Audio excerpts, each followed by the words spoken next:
Welcome back to another episode of the Polish Dragon PI Show. Before we get started, I would like to mention to you that my latest book, The Dragon is Missing, is now available on Amazon.com. It is available in paperback form and a Kindle. For Kindle, it is 99 cents, and for the paperback form, it is $5.50. So please check it out when you get a chance, and when you get the book and read it, please leave a review if possible, okay? So let's get started with another episode, and this week we're going to do The Shadow, which was one of the most popular radio shows in history. The show went on the air in August of 1930 and ran until 1954. The Shadow was a figure who is never seen and only heard, and he was an invincible crime fighter, possessed many gifts which enabled him to overcome any enemy. Besides his tremendous strength, he could defy gravity, speak any language, unravel any code, and become invisible from his famous ability to cloud men's minds. So without further ado, let's get started with The Shadow. And this episode is going to be The Laughing Corpse.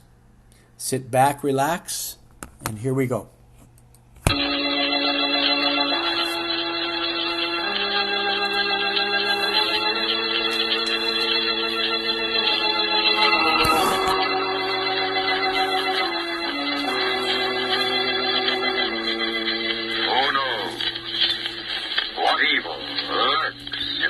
Of men.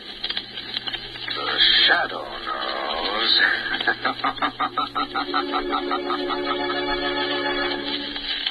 Once again, your neighborhood blue coal dealer brings you the thrilling adventures of the Shadow, the hard and relentless fight of one man against the forces of evil. These dramatizations are designed to demonstrate forcefully to old and young alike that crime does not pay.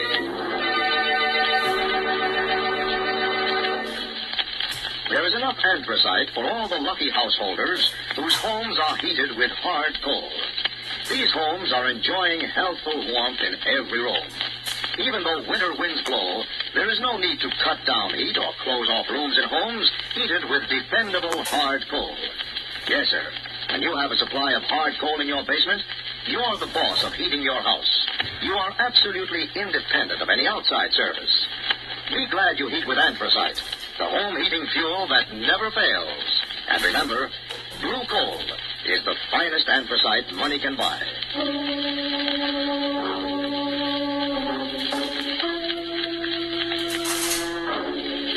The Shadow, mysterious character who aids the forces of law and order, is in reality Lamont Cranston, wealthy young man about town.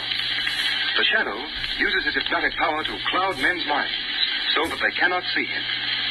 Cranston's friend and companion, the lovely Margot Lane, is the only person who knows to whom the voice of the Shadow belongs. Today's story, The Laughing Corpse.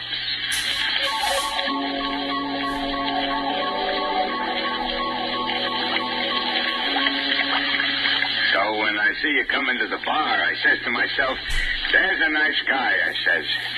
I'm a very keen judge of character. Yes, sir. So when you offer to buy me a drink, I accept. Say, by the way, mister, you ain't told me your name. What kind of a place is this you took me to? Looks like a lab or something. You know what I enjoyed? When we got into the taxi cab. Yeah, I sure enjoyed that. Driver, take us to 31 Blackwell Place. 31 Blackwell Place. Gee, it's been a long time since I had a taxi ride. 31 Blackwell Place, just like that. Sure was nice of you to bring me here. I've been sleeping in the park for, gosh. Say, what did you mean when you said we was going to conduct a little experiment? What did you mean, huh? Why aren't you talking to me? You ain't sore, are you? Well, don't talk if you don't want to. I don't care. What are you making in those test tubes? What kind of stuff are you making? Say, why are you looking at me like that? What have I done? Don't look at me like that. Hey, don't come any closer. I'm getting out of here. I'm getting out of here. Lock. Please, let me out of here. Let me out. What are you going to do with me? Go away. Go away, will you? Hey, let go of my arm.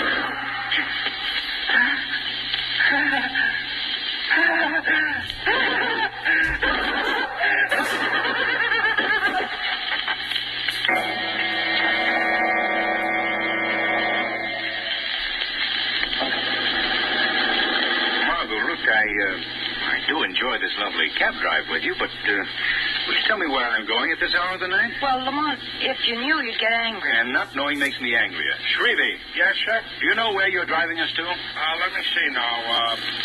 What was the number of that place again, Miss Lane? What was it? 31 Brackville Place, Shrevey. Oh, yeah, 31 Blackbrook Place. Oh, I'm such a stupid. We've been there twice today, and all the time I keep forgetting the number. I got to get a new memory system I got to get. What was the old memory system, Shrevey? Oh, the old one was easy. You see, like, take, for instance... Which way are you going, Shrevey? Oh, excuse me. You take, for instance, the digits 3 and 1, which is the place we're going to now. I hooks the 3 up with my kid, which is 3 years old, and the 1 I remember is by thinking how in 1 year he's going to be 4. Simple, ain't it? Elementary. How could you possibly have forgotten the address for that system, Shrevey? You know how? I got myself all mixed up with my other kid, which is 6. Oh, I'm such a stupid. Shrevey, I feel just as stupid as you do. I still don't know where we're going and why we're going to this place at 11:30 at night. Well, if you wait till tomorrow, the apartment may be rented. Shrevey, now you've given it all away. Margot, are you taking me apartment hunting at this hour? You know I hate that. Oh, but Lamont, don't you see? I wouldn't take it unless you thought it was all right. I know, but... You know how I value your opinion. Well, why didn't you tell me sooner? I wanted to surprise you. Okay, I'm hooked. What are you laughing about, Shrevey? Well, I was just thinking, Mr. Cranston. I was thinking how dames could twist guys right around their little fingers. They could twist them. That'll be about all from you, Shrevey. Don't talk so much. Yes, sir.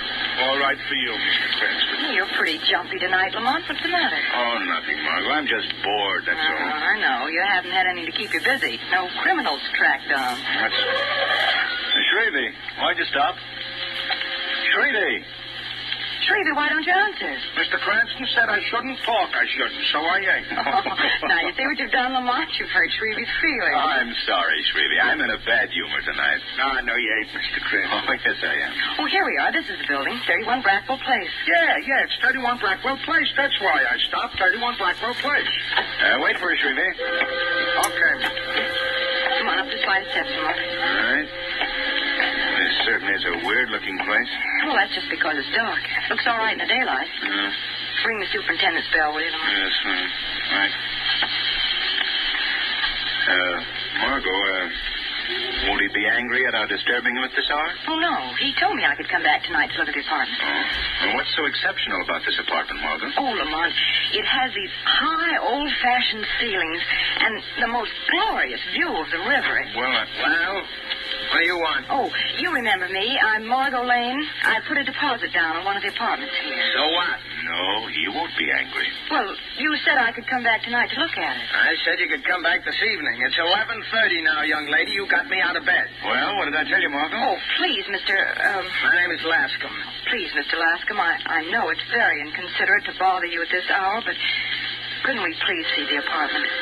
Oh, well, come in. Thanks. It's down the end of this hall. Aren't there any lights?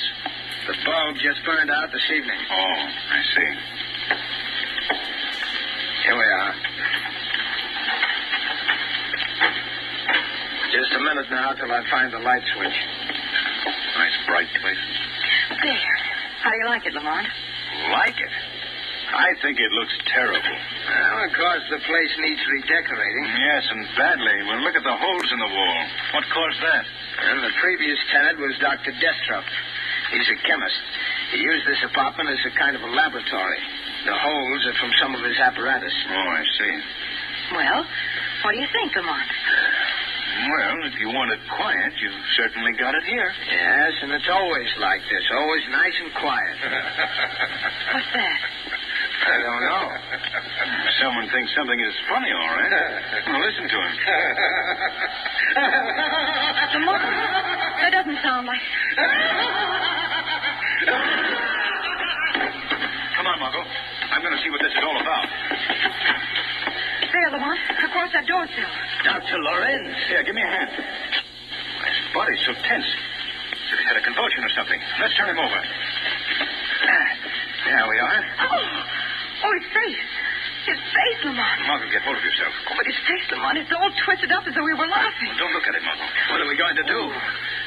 There's nothing we can do now. man is dead.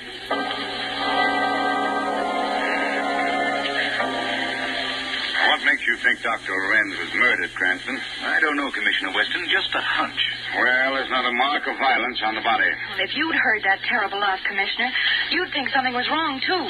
Miss Lane, I'm sorry. I didn't hear the laugh.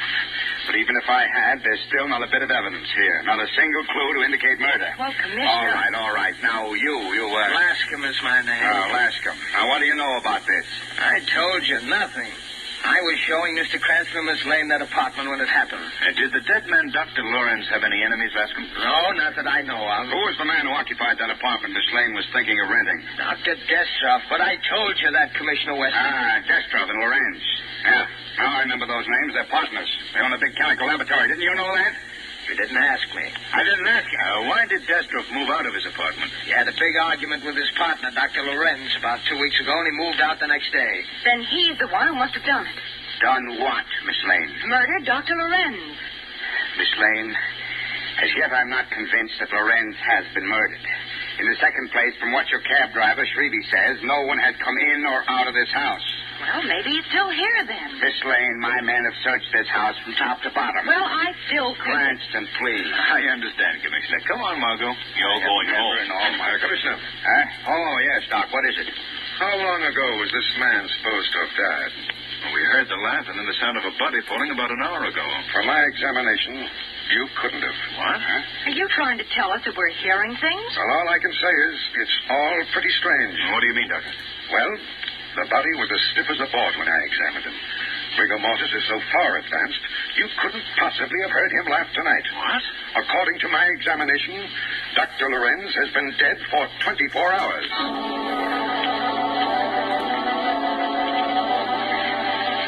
The way the medical examiner talked, you'd think we didn't know what we were doing, Lamont. How could the man be dead and laugh? The laughing corpse. It is pretty strange, Margot. I think Commissioner Weston ought to get a new medical examiner, is what I think. Well, Margot, you remember when I went to turn Dr. Lorenz over, I remarked that the body was stiff? And it does look as if he'd been dead for some time. But that terrible laugh, Lamont. What of that? I don't know, Margot. And Lorenz's face was contorted as though he'd been laughing. Margot, I believe it was Lorenz that we heard. Why do you say that, Lamont? And look at this. Why, it's a little box. Looks like a jewel box. Yes. Read what's written inside the cover. You will laugh, but not from joy. You will laugh, and the laugh will be the laugh of death. Lamont. I found this little box lying in the floor near Lorenz's body before Weston came. What do you suppose was in it, Lamont? I don't know, Margot. But I'm going to find out. The Shadow is going to pay a visit to Dr. Destroff's laboratory tonight. Perhaps there I shall find the solution to the mystery of the laughing corpse.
Dead. It won't do you any good to pretend innocence.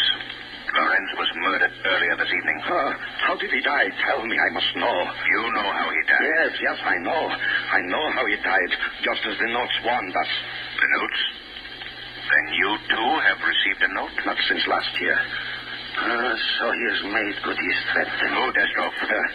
I'd better tell you everything, Shadow.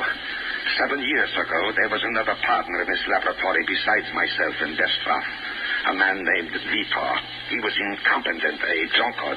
When Lorenz and I perfected a new formula, we refused to give him a share in the profits.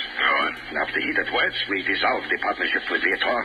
Then Lorenz and I opened a new laboratory by ourselves. You threw him out? Call it that if you will. He only hindered us. He was ruined. No money, no credit. And he was really a brilliant chemist, but undependable. It was impossible for him to get work. What happened to him? That we do not know. He came to us and begged to be taken back, but we refused. Lorenz laughed at him, and I suppose I did too. He was so ridiculous. Vitor threatened you? Yes, with the laughing death. Each year a note has come with the same words. He will laugh, but not from joy. He will laugh, and the laugh will be the laugh of death. I see. Why did you and Lorenz quarrel? Why did you move from your apartment? Oh, you know that too. Yes, Destrov, I know. Well, you see, Lorenz took the threat seriously, and I did at first. But after nothing happened for so many years, I thought it was just, a means of annoyance. And this year, no note came. And Lorenz was very much upset and worried. He believed it meant that Vitor would strike. And you? Well, I laughed at the whole idea. I told Lorenzo that if he wanted to go the rest of his life fearing a foolish threat, he could. But I refused to bother about it anymore. Just led to words, and I left in anger. I see. Where does this other partner live? Oh, why, I think that he... Oh, what is this? Oh, I did not notice it before. A small package addressed to me. My assistant must have put it on my desk earlier, and I had not noticed it. Don't touch that box. Why, it looks like a little jewel box. A tiny box similar to that one was found next to Lorenz's body. Oh, yes? What was in it, Shadow? Nothing, Destrov. Except that threat written on the inside cover. Oh, now, surely the words cannot hurt me. There may have been something in the box when Lorenz opened it. Oh, now, Shadow, my scientific curiosity will not permit me to allow this box to go unopened. I have rubber gloves on, and if it contains some strange type of poison, it cannot possibly hurt me. Destrov, I'm warning you. Oh, now, Shadow, I must open it. There seems to be a little push button here. There. It's empty. Oh, wait. Here's a message written on the inside. You will laugh, but not from joy. You will laugh, and the laugh will be the laugh of death. The same note that Lorenz received. Yes. Destrov, your life is in danger. You must tell me where Vitor lives. Yes. Before he can complete his revenge. I think that he lives... I think...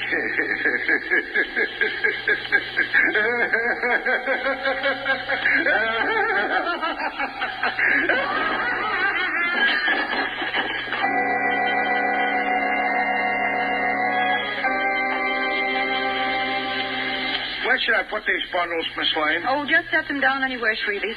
I'll put them away when the rest of the furniture comes. Okay, Miss Lane. Oh, don't drop them right in the middle of the room, Shrevey. Well, you said just to put them down anywhere, you said. Well, I meant out of the way, over there in the corner someplace. Okay. Hey, what do you got in these packages? Handbills? Just odds and ends, Shrevey. There, how's that? That's fine. Now, is there anything else in your cab? Yeah, Miss Lane, a few more odds and evens. Mr. Cranston's bringing them up. Hey, open this door a little wider, someone. I can't get through. All right. How's that? What have you got in these bundles, Margot? They ain't handbills, they ain't. What? Put them down, Lamont, before he drops them. Got not in the center of the room, Mr. Cranston. Out of the way, in the corner there. Shrevey, will you stop giving orders and do some work around here? Certainly. What could I do? What could I? Well, there isn't anything else to do until the rest of the stuff gets here. I should have been here an hour ago. Hey, you want I should go back to the old apartment and get them moving faster, you want? That might be a very good idea, Shrevey. Okay, I'll do it. I'll tell them a thing or two. I'll teach them a lesson they'll soon forget. Well, don't get too rough with us moving men, Shrevey. Remember the iron hand and the velvet glove. Well, I look... What? Oh, never mind, Shrevey. Hurry them up. The iron hand and a velvet glove.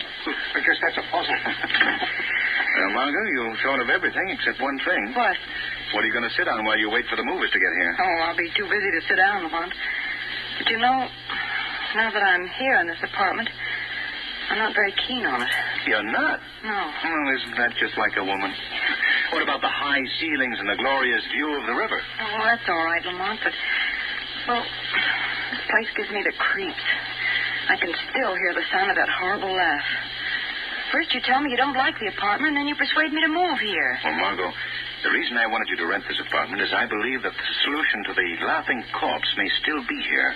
Well, that isn't going to make me feel any better about living here. Have the police found anything new, Lamont? No. The report from the medical examiner on Destrop's death was the same as for Lauren's. Death from causes unknown.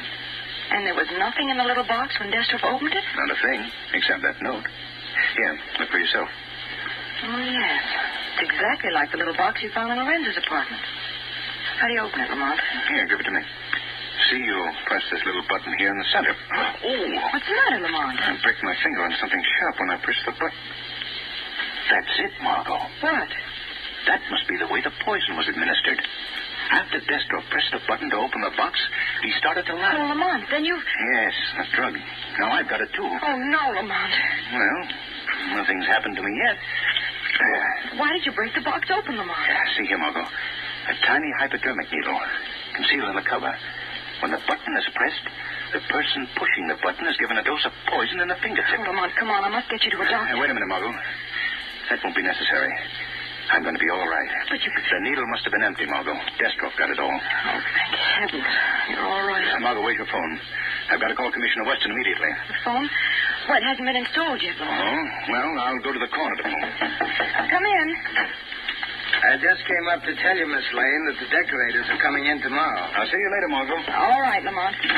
The decorators want to know if 8 o'clock will be all right with you. Oh, yes, that'll be fine, Mr. Lascom, thank you. Oh, there was something else I wanted to ask you about. The plumbing in the kitchen doesn't work very well, and do you think that... Mr. Lascom, what's the matter? Where did you get this little box? Well, I don't see that that's any business of yours. Perhaps it is. More than you know. Tell me. Let go of my arm. What do you know? I'll scream for help. Go ahead. Scream. No one will hear you. We're quite alone here. You're the killer. You killed Lorenz and Destrop. Well, suppose I did. You know now, but it won't do you any good to know. You're going to die. Oh, go ahead. You're frightened, aren't you? In a moment, you'll think it's very funny. Yes, very humorous. Please. You'll laugh. Yes, you'll laugh. Oh, no. And you will die laughing.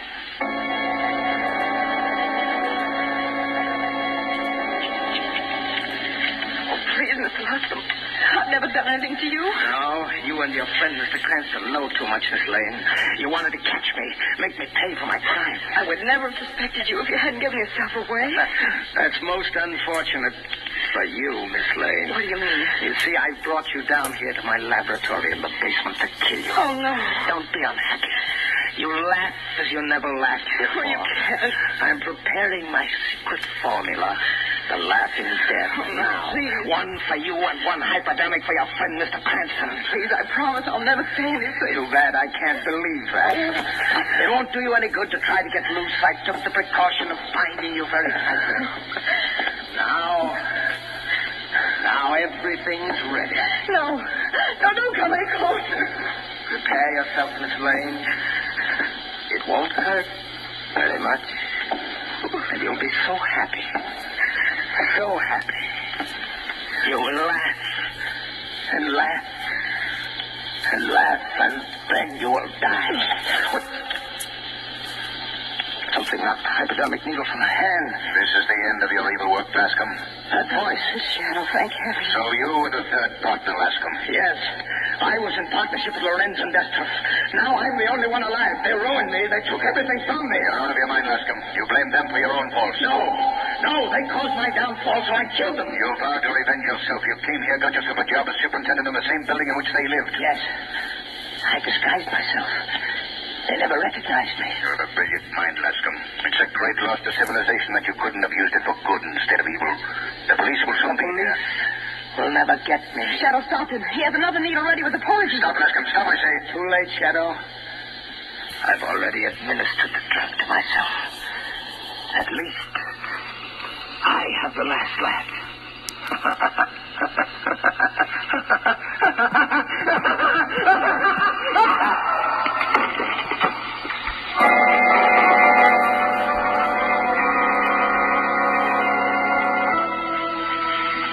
see, Margot, the plan was devilishly well executed. Well, how did you know where I was, Lamont? When I came back to the apartment after calling Weston, you were gone. I figured you were with the superintendent. You remember he came in just before I went out? Yes, Lascamore, whatever his name was. His real name was Vitor. Well, Vitor disguised himself and took the job here as superintendent of the building so he could watch his enemies, Destros and Lorenz. That's right, Margot. Then he sent them the little boxes with the hidden hypodermic needles filled with the laughing death. Mm-hmm. Oh, Lamont, just the memory of that terrible laughter makes my blood run cold. And the look on Lorenz's face when we found him. Oof. Margot, we didn't really hear him laugh. What? Well, if that wasn't a laugh, what was it? Well, you see, the poison in the hypodermic needle was very potent and worked very rapidly. It caused a sort of convulsion that sounded like laughter. Well, if you're trying to tell me that the victims didn't enjoy themselves, you needn't go any farther. Is that why the medical examiner thought that Lorenz had been dead for some time when he examined him? Yes, the poison caused a sudden contraction of the muscles, a sort of pseudo-rigor mortis. What? Pseudo-rigor mortis. Oh. If you think I understand what you're talking about, you're crazy. I'll answer it, Margot. Hello, Mr. Cranston. Hello. Hello, Shrevey. Oh, Shrevey, is everything all set? In the back. Yes, Miss Lane, all set. Oh, come on, Lamont, let's go. Go where? We're going to look at a new apartment for me. New apartment? Well, you don't suppose I'm going to live in this place after what's happened here? Yeah, we're moving. What, again? That's the same thing I said, Mr. Cranston. Ain't women... Shrevey? Well, Miss Lane, I was only about to comment, ain't women wonderful? I got out of that one all right.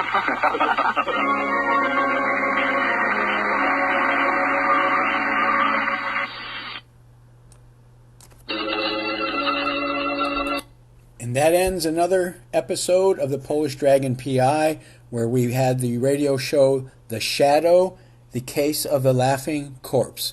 And remember that if you want to get my latest book, The Dragon is Missing, it can be found at Amazon.com, paperback form and Kindle. And any of the other Polish Dragon books are available at www.polishdragon.com. So thank you all so very much for tuning in, and I'll talk to you all next time. Thank you all so very much. Bye-bye.